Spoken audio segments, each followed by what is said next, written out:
It's a disease found in cramped, unsanitary conditions like refugee camps. But Bartonella Quintana, caused by body lice and sometimes called trench fever, has been found in Alberta. 7 organ transplant recipients since 2022 have been treated by this doctor. It was quite alarming to us. We were surprised to see that type of infection. It shows up as skin lesions.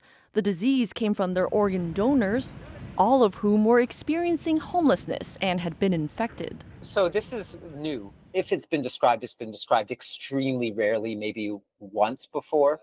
But for some, this discovery is no surprise. Advocates say there are few hygiene facilities for people to turn to. Lack of access to basic hygiene is the huge barrier and probably one of the biggest risk factors because really to treat or get rid of body lice, really someone just needs to shower, change their clothes. The disease can be treated with antibiotics, and all the patients have recovered.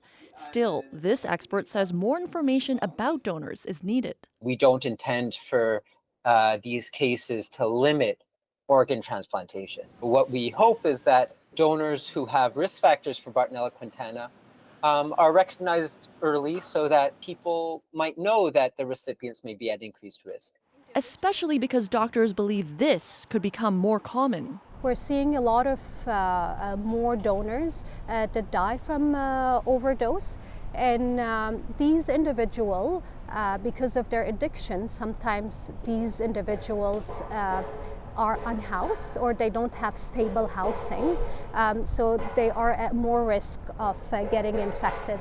Alberta Health Services, which runs the province's transplant program, tells CBC News it's now screening unhoused donors and testing recipients several times after their transplant. Julia Wong, CBC News, Edmonton.